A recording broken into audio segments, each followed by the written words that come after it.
Hello, everyone. My name is Jesop, Principal Geotechnical Engineer from MIDAS site headquarters. Today's session is on the modeling of tunnels in 2D and 3D configuration.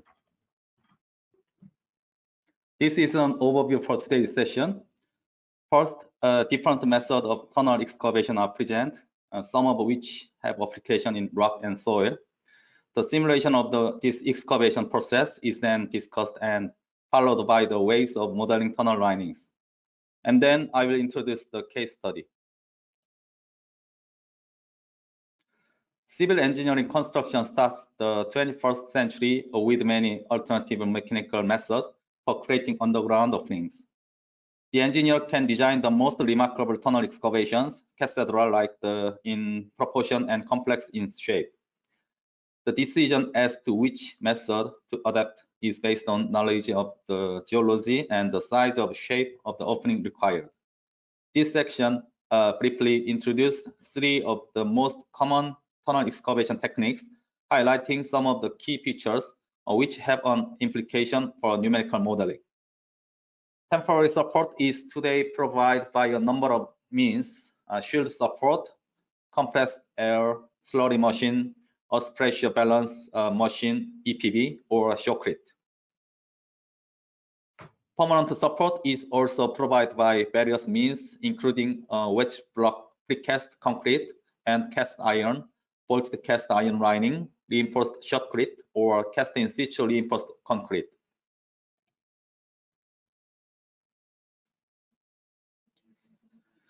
Tunnel shields are designed to protect against force of ground. They do not provide permanent support, and a lining is usually constructed within or just behind the shield. The shield itself is jacked forwards through reaction against the complete lining. The face is unsupported, but can be partially supported by face jacks, face plate, or compressed air working. The method of excavation of the open face within the shield can vary. There are hand excavation and mechanical alternatives, which are hydraulic backhoe excavations or load headers mounted within the shield.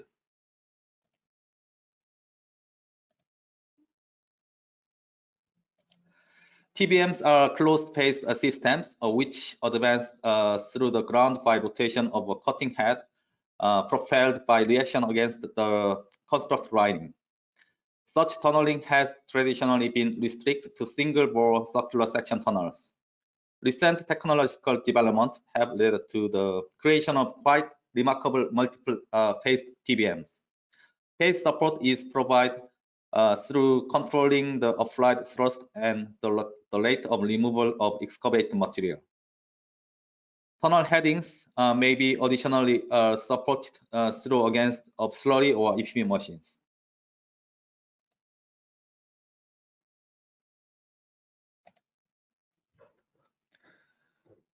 The sprayed concrete lining method is a soft ground application of the new Australian tunneling method.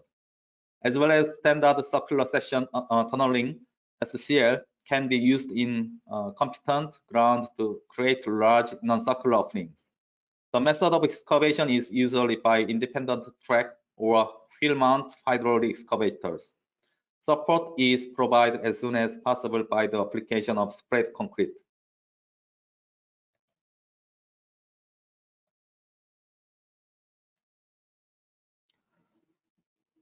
Excavation in the ground induces stress relief, which causes soil movement towards the openings. If there were no closure of the ground into the opening, the volume of soil excavated would exactly equal to the volume of tunnel created. Because ground does, however, close into the opening, extra soil over and above the volume of final tunnel created must be excavated.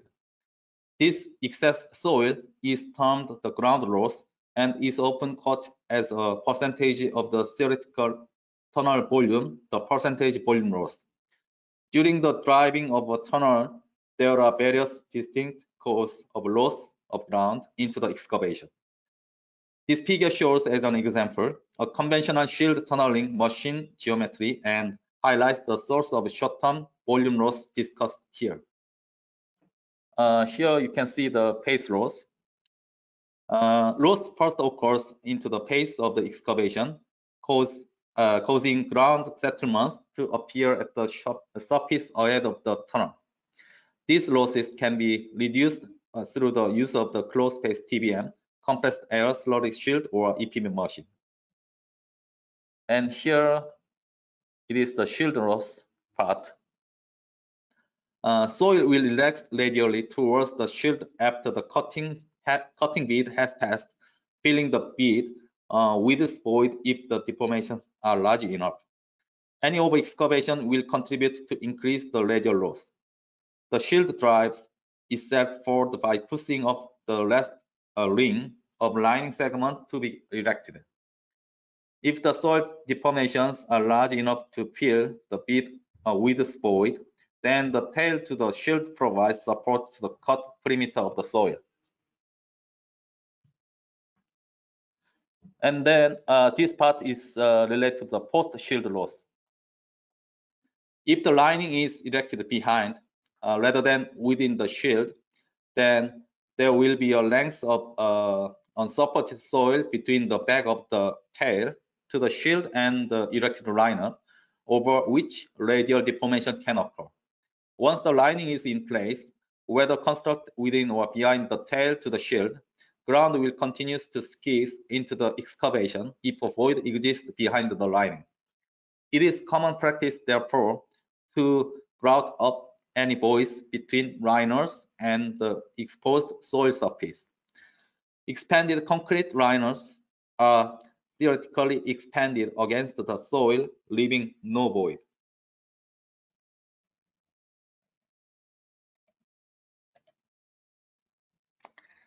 Next, let me discuss about the simulation of the sequential excavation. Tunnel excavation is a three-dimensional engineering process. While recognizing that three-dimensional analysis is becoming possible in the workplace, it is still two-dimensional modeling that dominates. It is because there are practical limits on cost and computer resource, which, when performing analysis sufficiently sophisticated to handle all the complexities, restrict us to actually two-dimensional modeling. If multiple shallow tunnels are to be analyzed, or if the ground surface response is key to the analysis, then a plane strain representation of a transverse section is required, for example, to study effects on structures.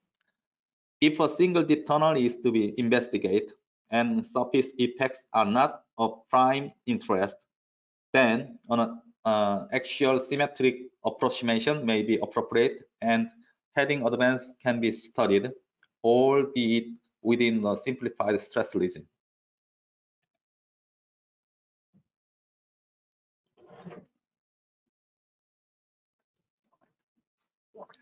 The stress state induced by construction of a shallow tunnel, secondary stress state, is three-dimensional in general and depends on the following factors: tunnel geometry, determined by cross-section and depth, geological and hydrogeological conditions of the site, in situ stress state determined by the depth of the overburden, and the lateral pressure coefficient at rest is K0 value.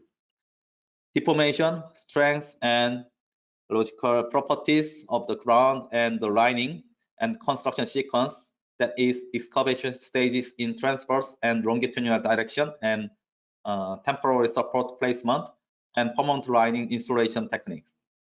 The correct simulation of the 3D load transfer occurring ahead of and behind the tunnel face, and the resulting in transverse and longitudinal arching around the unsupported section at the tunnel face, is of particular importance.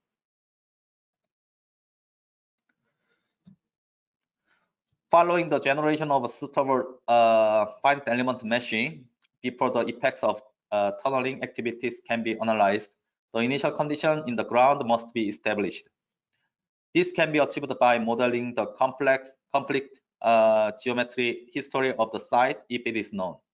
If it is not known, then the initial condition can be achieved in two stages.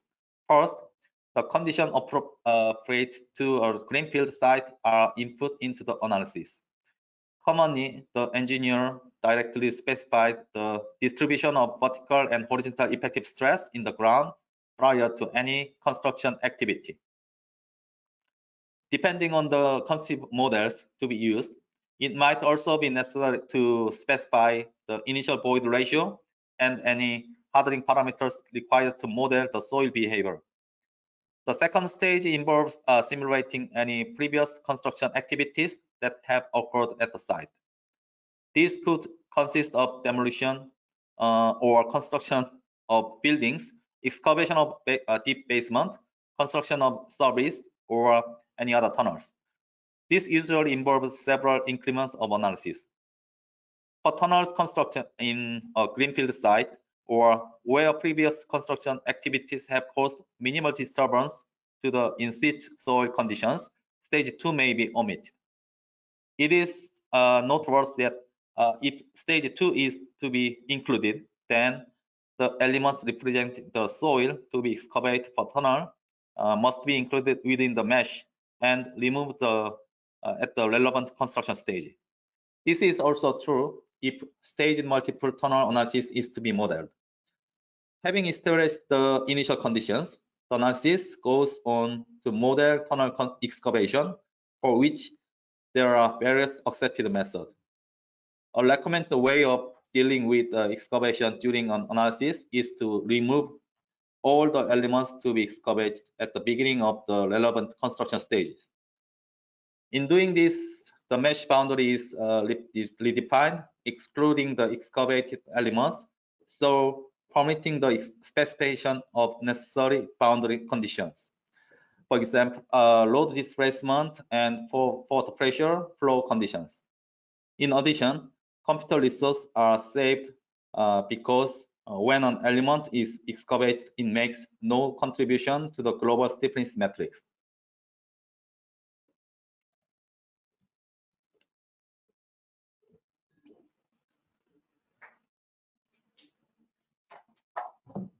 A number of boundary conditions are required to model tunnel constructions.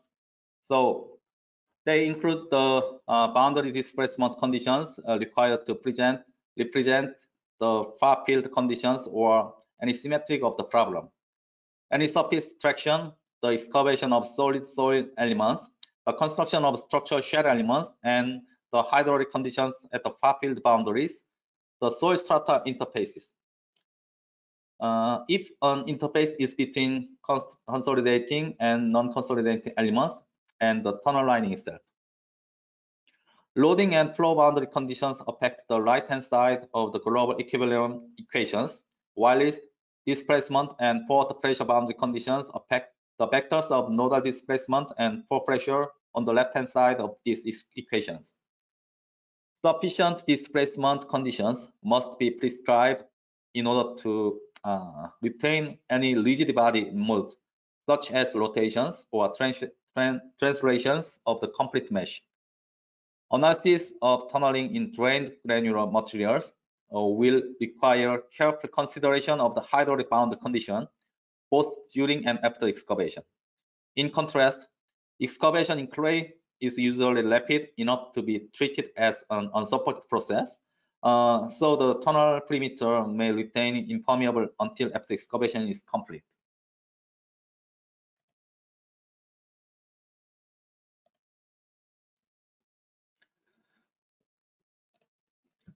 This method, which is the gap parameter, was introduced by Loewe in 1983. A predefined void is introduced into the finite element mesh, which represents the total ground loss expected. In this way, the out-of-plane and in-plane ground loss are incorporated together with additional loss to allow for misalignment of the shield, the quality of workmanship, and the volume change due to the soil remolding. It is clear, therefore, how one can account for the different tunnel construction methods outlined above by varying the size of the void. For example, if modeling on EPB machine, the other plane component of the total ground loss could be reduced. The void is placed around the final tunnel positions and so locates the soil boundary prior to excavation. This is achieved by resting the invert of the tunnel on the underlying soil and prescribing the gap parameter at the crown. The gap parameter is the vertical distance between the crown of the tunnel and the initial position before tunneling.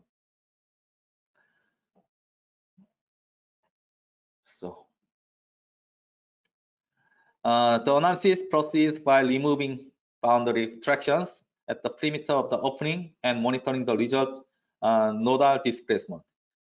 When the displacement of the node indicates that the void has been closed and the soil is in contact with the predefined lining position, soil lining interaction is achieved at that node.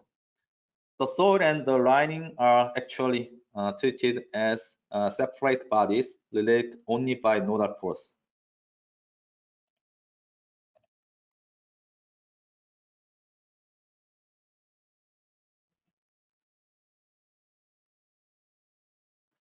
In GTS NX, the contraction, as I mentioned in the previous slide, considers shrinkage or simulate a volume loss around the lining of TBM tunnel. It can be applied by selecting beam shell element in 2D, beam for 2D and shell element for 3D model.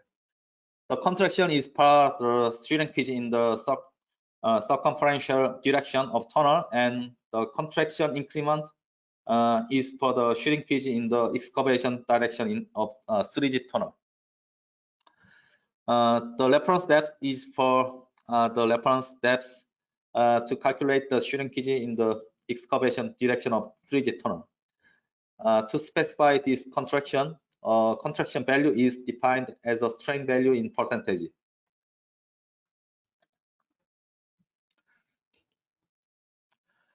Next, another approach to model excavation is the lambda or convergence confinement method, in which the proportion of unloading before lining construction is prescribed, so volume loss is a predicted value.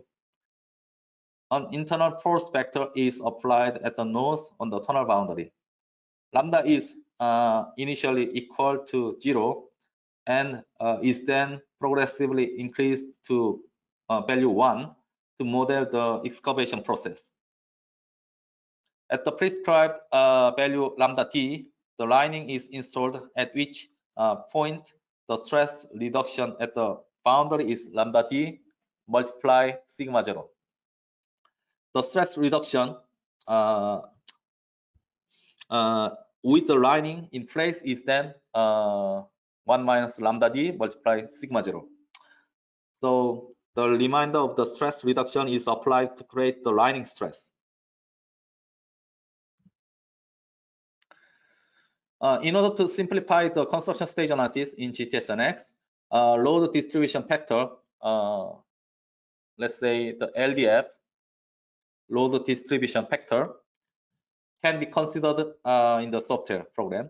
This is a numerical technique which enables the user to reflect the changing effects of an element by applying distribution factors. Distribution factors are sequentially applied to represent a number of construction stages as shown in this figure. The concept is generally used when construction stages are considered in a three-dimensional analysis, or when a three-dimensional model is simplified to a two-dimensional model. The load distribution factor controls the amount of stress transfer from the deactivate elements to the remaining elements. This function becomes very useful when the user has to consider partial or staged stress transfers even after completely removing elements. For tunnel analysis, the stress in the excavated elements are not transferred at once. Instead, the stress are gradually redistributed to the rock balls and shockwave over a number of stages. So you can consider this in this additional dialog box from the current stage and the next stages, for example, to install the reinforcements such as rock bolt and shotcrete. And next, for example, the hardening of concrete of the shotcrete. So in such a case, the load distribution factor is used to reflect partial transfer of stress.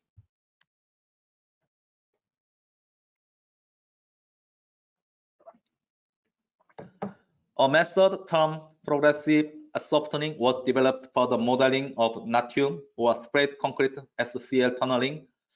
So the soil within the heading is softened by multiplying the soil stiffness by a reduction factor beta.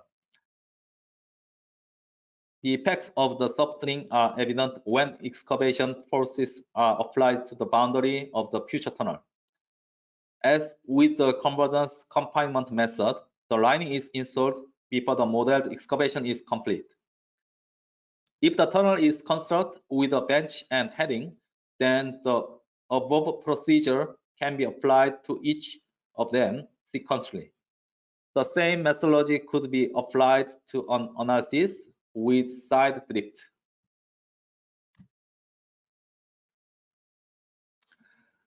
This method is similar to the convergence confinement method, but instead of prescribing the portion of the unloading prior to lining construction, the analysis prescribes the volume loss that will result on completion of excavation. This method is therefore applicable to predictive analysis of excavation in soil types for which the expected volume loss can be confidently determined for the given tunneling method. It is also invaluable for worthwhile back analysis of excavation for which measurement of volume loss have been made. Depending on the stiffness of the lining for the volume loss can occur during the latter process. It may therefore be necessary to install the lining at an increment which has a similar volume loss than that desired, so that after a full excavation, the desired volume loss is achieved.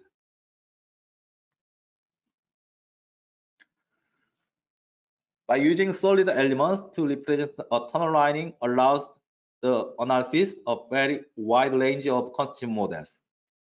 A significant drawback is the need of maintaining an acceptable element shape defined by the aspect ratio of length to width. A tunnel lining is likely to be very thin relatively to the tunnel diameter and boundary distance. The sequence of maintaining an acceptable aspect ratio is the need for a large number of elements. Using zero thickness curved shell elements to model a tunnel lining removes the problem of aspect ratio control method above. Their use, therefore, allows more flexibility in the mesh definition, but such elements to introduce numerical problems which can be overcome by using selective reduced integration. It is additionally advantageous that the solution for shell element is of a structural nature, that is shear force, hoof force, and bending moment. Special custom models can be coded for shell elements to model cracking or crossing. In GTS-NX, there is gauging element features functions. Gauging element feature supports extracting structural elements referred to gauging element from 3D solid. Gauging elements can be used to assess member force, which cannot be checked from the solid 3D solids directly. In a 3D model, gauging elements from a solid can be assigned a gauging element property in order to assess moment and shear force of the reinforcement, such as lining or shotcrete.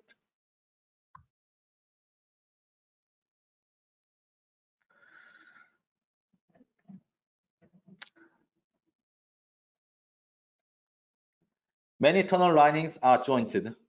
This introduces particular modeling requirements. Probably the simplest way to model these tunnel linings is to use shear elements and leave a gap at the position of the joint between lining segments. Tight freedom boundary conditions can then be applied between the two nodes representing the ends of adjacent segment. So, for example, between the segment, as you can see, between the node and B, actually, this should be the joint behavior. The two nodes can be tied so that their displacement are the same, but their rotation left untied. This will result in a joint that is free to rotate, but will be able to transmit axial thrust and shear force. Clearly, this is a simplification, as most segment linings will be able to transmit some moments across in their joint. A similar procedure could be applied if solid elements were used to represent a tunnel segment. In this case, the displacement of the mid-side nodes, such as here in C and D, would be tied. In a plane strain analysis, the idealization represents a tunnel with the unrolled lining as shown in figure A. If in reality, the lining segments are rolled, such as in figure B, the above model may not be appropriate.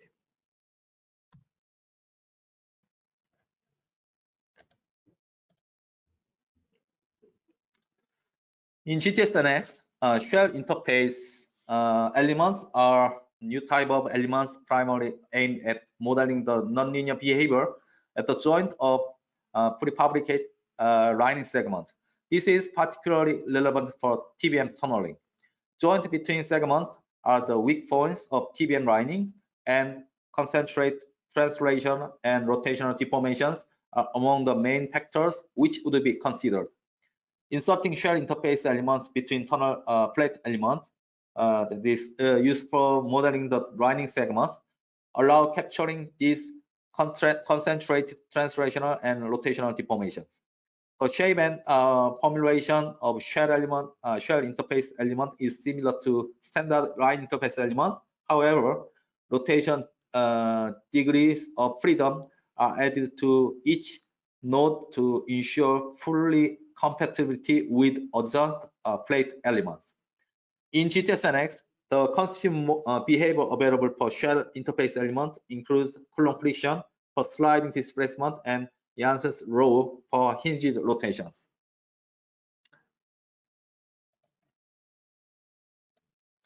So this figure shows the application of shell interface element for lining of TBM model.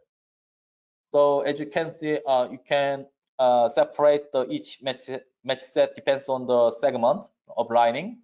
And then after analysis, as you can see, the interaction between segments can be captured by inserting the shell interface between the lining segment meshing.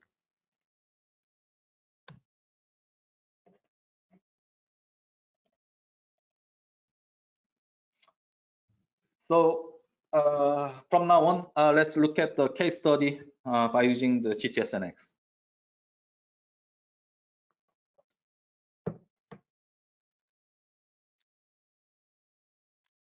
The City-Ringen is a city circle metro line approximately 15.5 kilometers long and will serve major areas of the city of Copenhagen, including the Danish Parliament, the Central Station, the City Hall, existing major S train and the metro stations and national monument.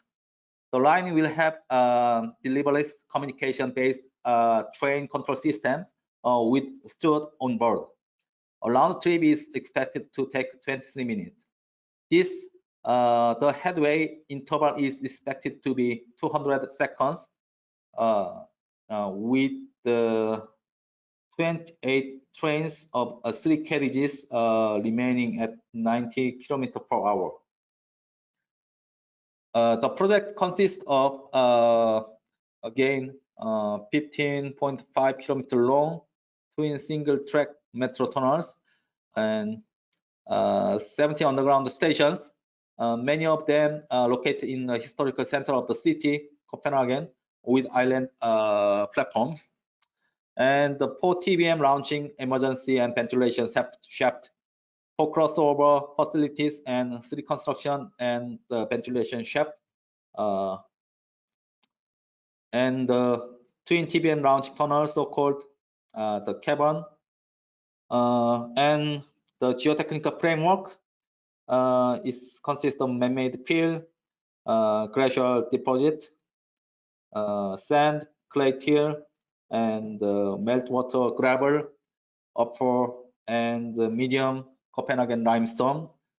And the technical challenges is the crossing of existing metro lines and the vicinity to existing stations, and the protection and the preservation of existing buildings and structures, ground control as well, and tunneling in mixed soil conditions. So the construction method is the pore earth pressure balance shield TBM EPB method for the twin metro tunnels. Excavation diameter is around 5.8 meter, and the overburden of so around the 5 meter. So and the cut and cover excavation method for underground station and TBM launching shaft, and the conventional mining for the twin TBM launch tunnels.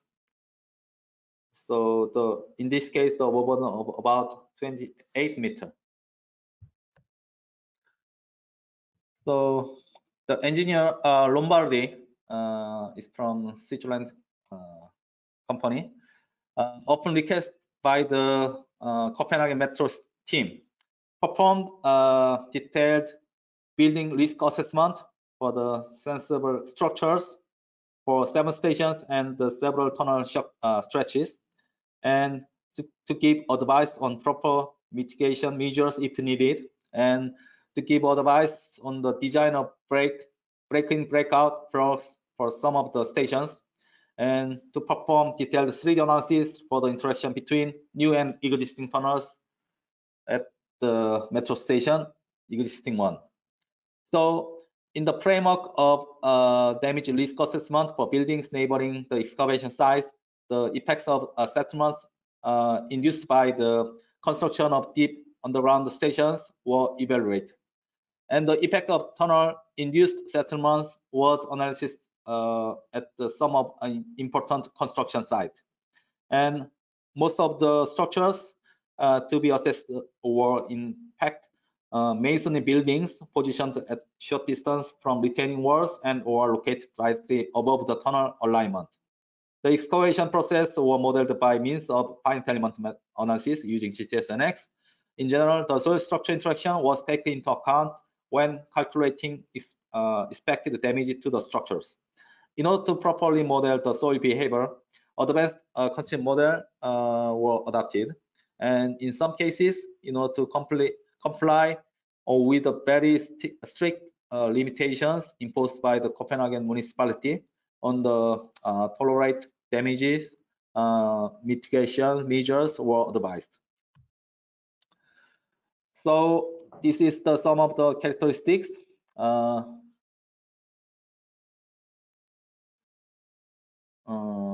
This is the area of the existing Copenhagen central stations. And this is the for the site of the excavation for tunneling, and then performed by the 3D numerical analysis in this case study. So in the 3D model, the existing building with the red line, green line, blue line has been included.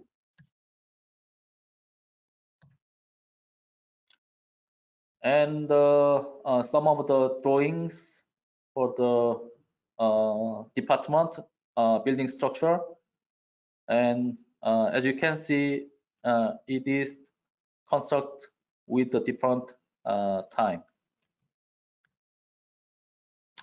And this is the geotechnical framework.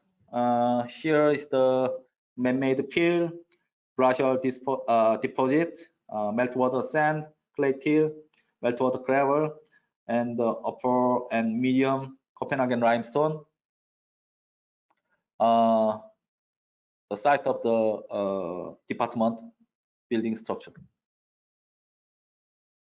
And this slide shows the in detail for the building. So in order to eliminate the risk of encounter the steel micropiles under the department foundations, and to minimize other risks such as the boulders, blow up, and so on, a different and the deeper alignment has been proposed. The design alignment should be lowered of about 1.3 meter. In these following images, the comparison between the design alignment and the deeper one will be shown. So the above figure is for the tunnel 1 alignment, and the below figure is for the tunnel 2 alignment. And this is the geotechnical characterizations for the tunnel 1 and tunnel 2. So this is the input parameters in the numerical modeling. So it depends on the soil layers. As you know that it is derived from the site investigation and or the laboratory test result.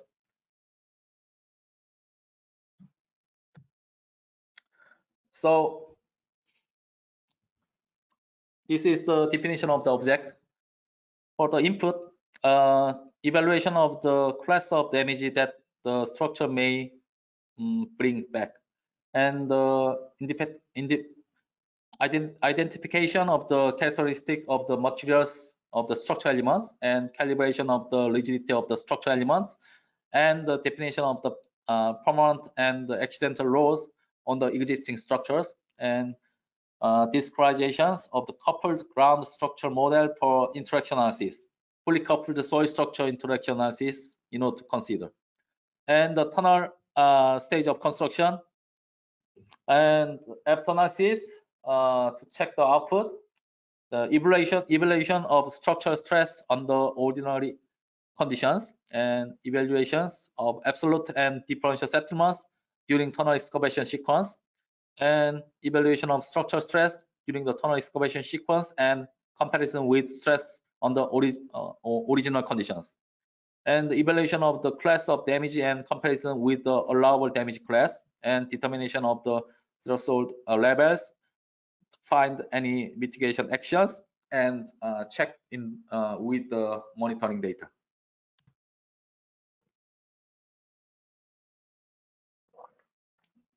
So again, the geometry of the structural model for the first floor of the department store,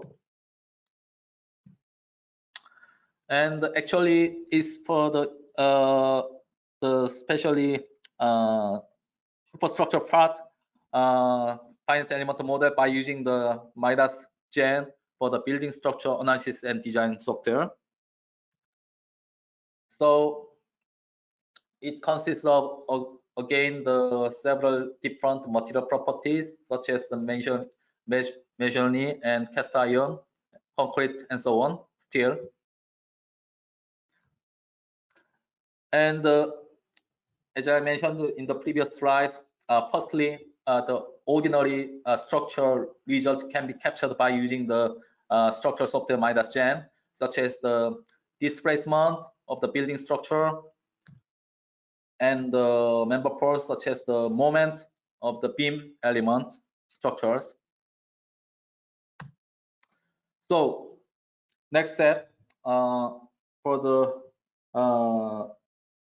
coupled with the structure and the soil. So actually, as you can see, the superstructure geometry can be imported into GTSNX, since we provide the interaction between the MIDAS structure software, MIDAS gen or Civil, and with the MIDAS GTSNX. So for example, if we have the model information of MIDAS gen like this, the previous model, so you can directly import into GTSNX, then you can continue your ground modeling. So, and then you can add the geometry for tunneling, as you can see in this in this figure.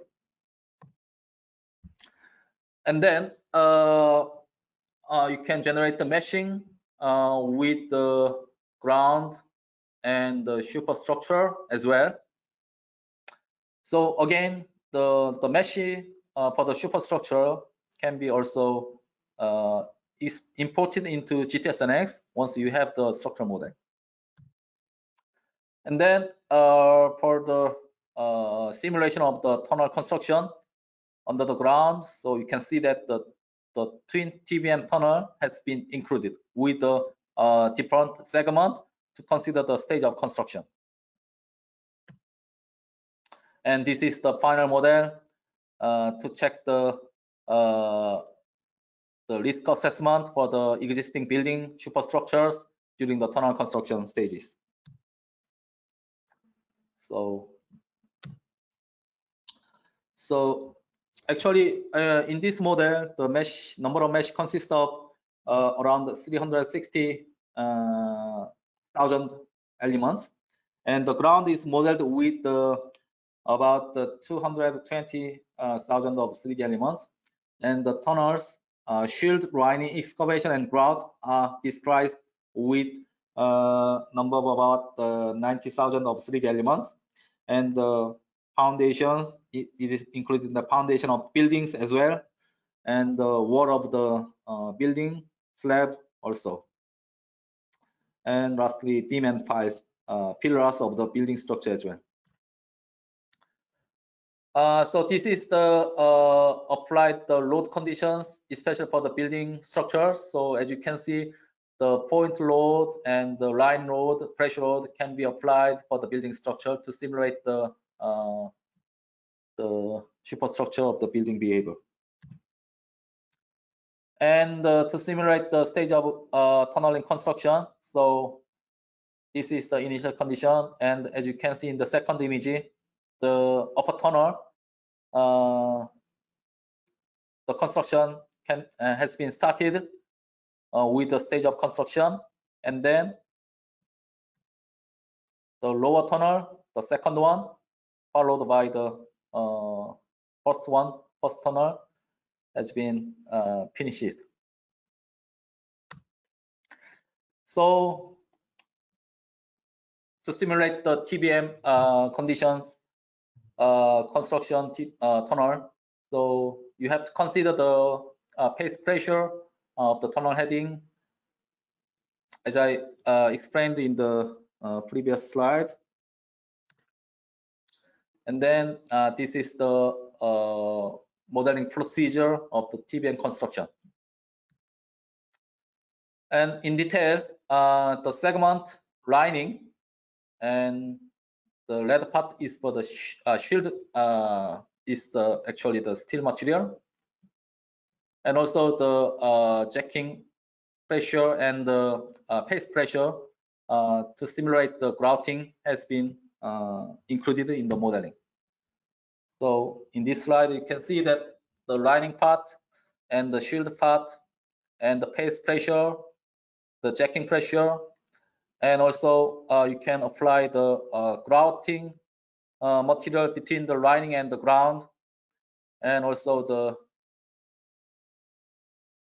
shield steel, paste pressure in detail.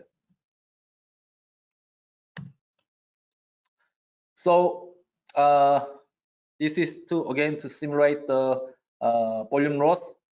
So you can apply the volume loss by using the contraction functions in the software. So you can simulate this stage of construction with the TBM excavation.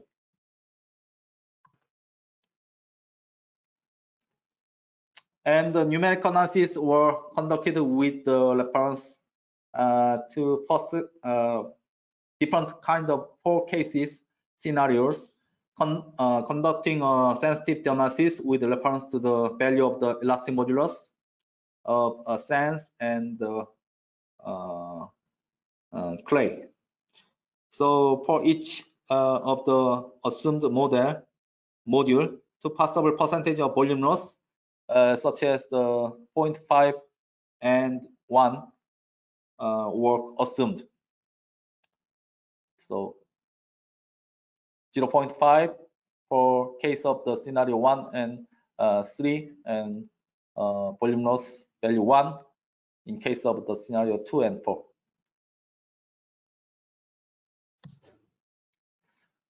So after analysis, this can be captured by checking the displacement result, especially the vertical displacement.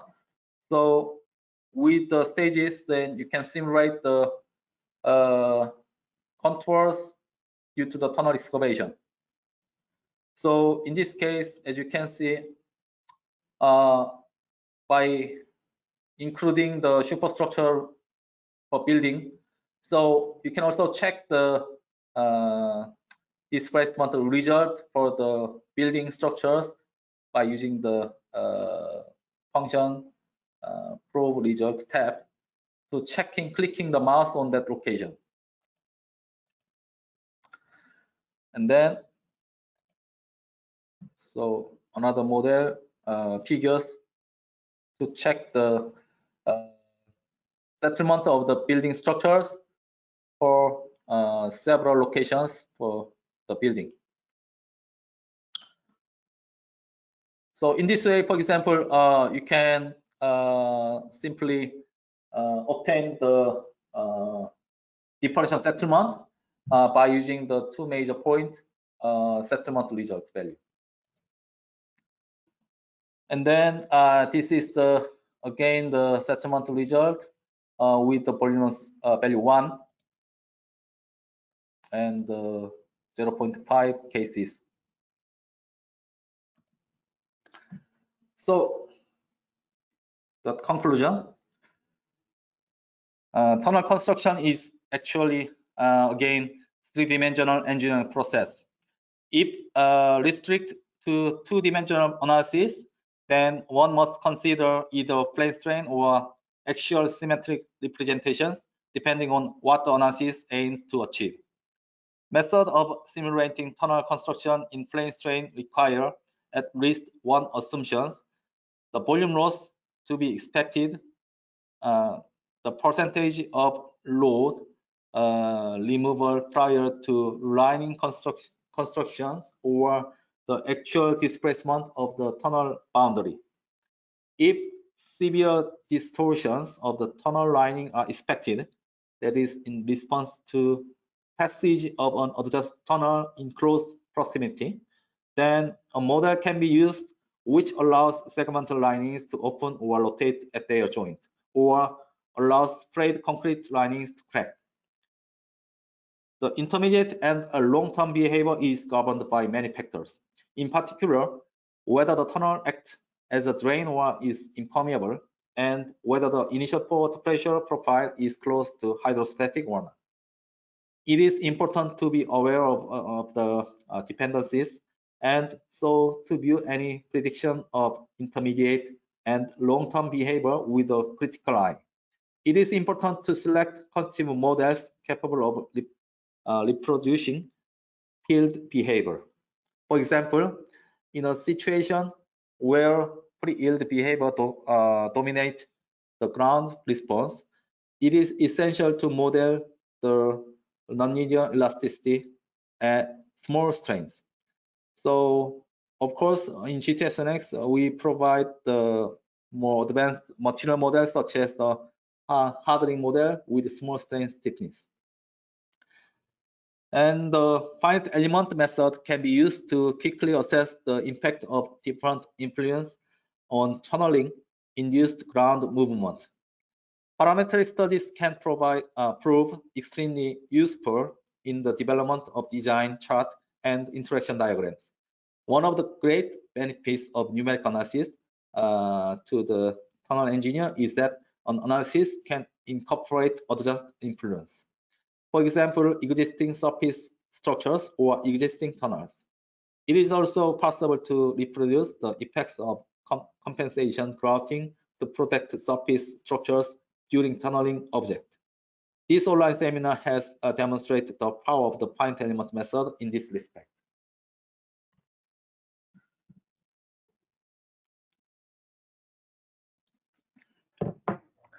Thank you for your attention. So from now on, let's discuss about Q&A.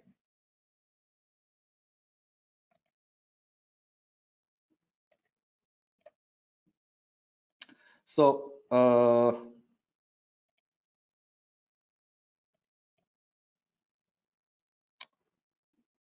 if you have any questions, please write on the question chatting window, and then let me answer.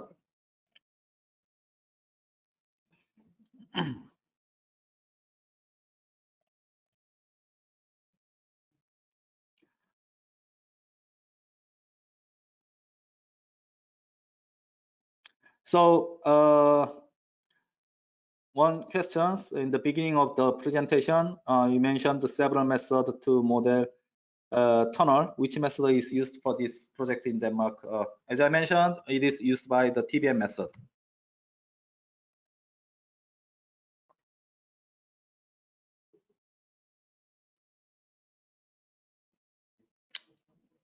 So another one is that which constituent model was used to model the soil?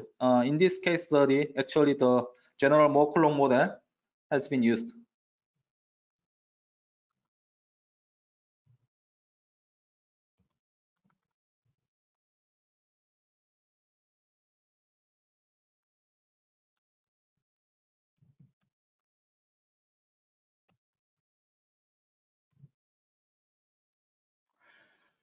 And so how long, another one question, how long did it take to learn the example model? Actually, I'm sorry, but I don't know exactly because this case study has been performed by our users. And any special hardware used? So actually, this is the 3D model with the number of elements. I mean, the number of the degree of freedom for the matrix calculation. So actually, we recommend to the recommendation of the specification of using the GTSNX. We generally recommend to use the for the CPU, the quad cores, which is the consists of the 8 processor, and in case of memory RAM, the recommended one is the 16 gigabyte, and the graphic card it is recommended using the NVIDIA series GeForce model, and the Windows 10, of course.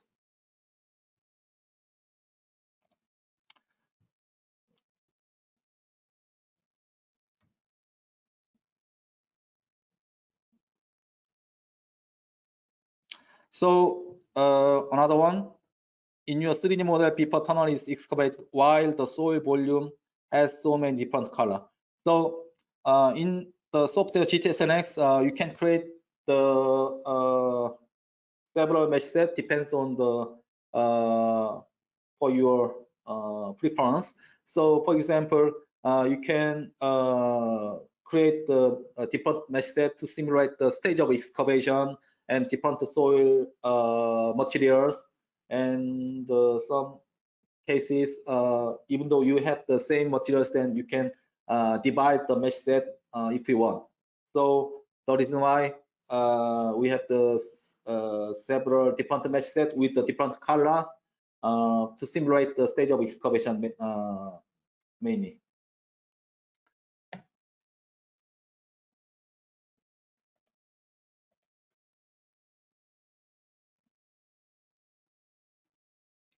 And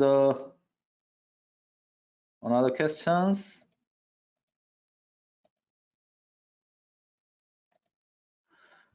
So which software can import the structure of buildings to MIDAS GTSNX? And the second question is about the regulation of tunneling.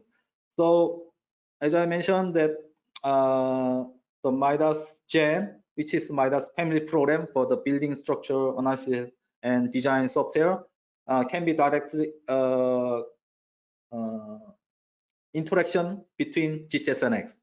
For example, if you have again the model for structure using the MIDAS gen, you can directly import such as the load and boundary condition, mesh geometry, and so on. And after analysis in GTSNX, you can also export the results, some of the specific results such as the stiffness of the soil, soil can be directly exported to MIDAS gen to replace the soil stiffness in structure software in MIDAS gen.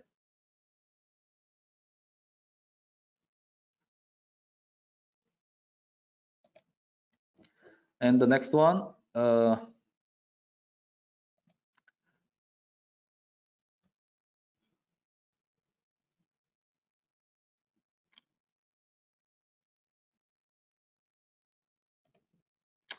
so please go back to the slides to show the TBM excavation modeling and explained by Ivan. So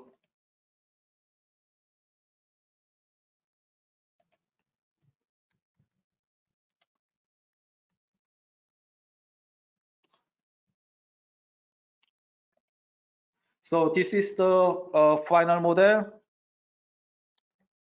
including the tunneling here and with the superstructure. And to show the stage of construction for tunneling TBM, here you can see that it has the two twin tunnels.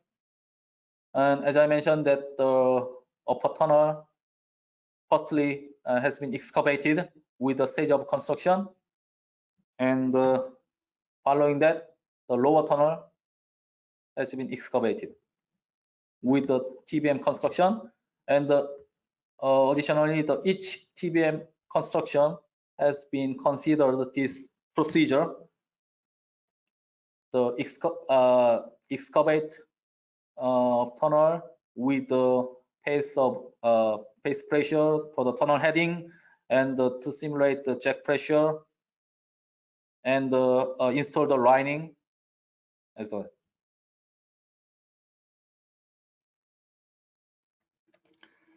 So another question, can seismic loading be applied? Yes, of course, but not in this case. We also provide the dynamic analysis features in GTSNX, so you can consider the time history analysis to consider the seismic effect, such as the earthquake.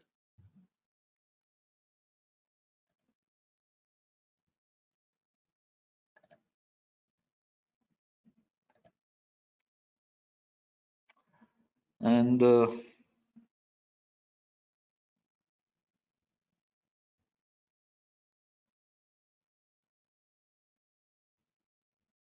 so another question is are we going to see a sample setting up model in future webinar? Of course, if you want to have the in kind of the education training by using the software such as to demonstrate and the hands-on step, then we can show and discuss in detail. And another question by David, can slope stability analysis be undertaken? Yes, of course. In GTSNX, we provide slope stability analysis as well by using the strength reduction method, SRM, same with the Plaxis and Plex.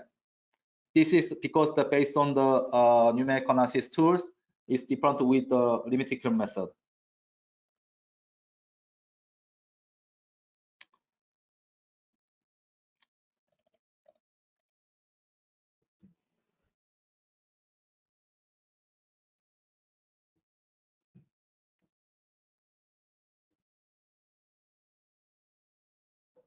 So another question by Valentino.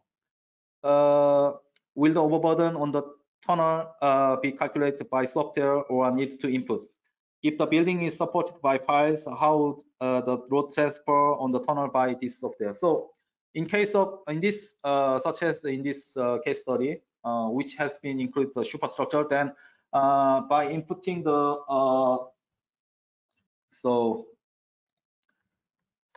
self-weight for structure, and then or the additionally you can apply this kind of the loading conditions for the superstructure. Then you can consider this.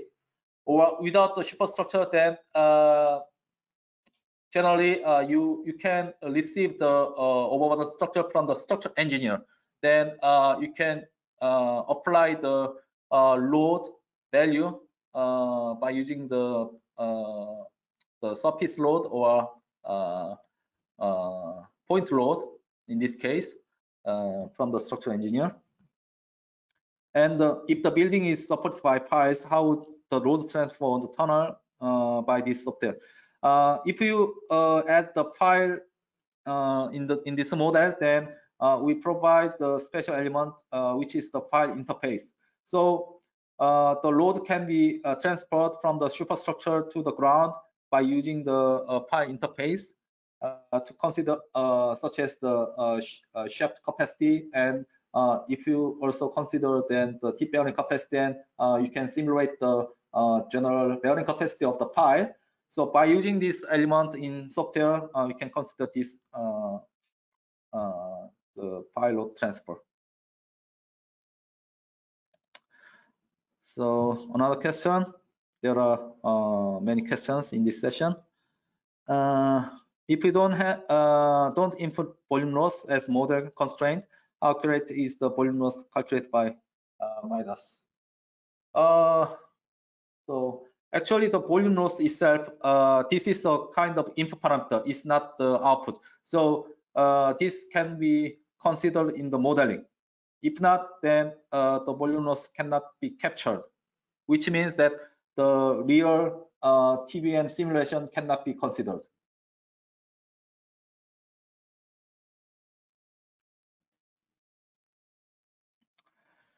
I think I have replied most of the questions, and some of the questions has been replied by another steps in the question chatting window. So if you have the more questions after this session, that you can directly contact our website, and we also contact to you individually. Some of you have replied that interest in the additional sessions by individually. So thank you for your attention until now. Then let me finish the session today. So thank you very much.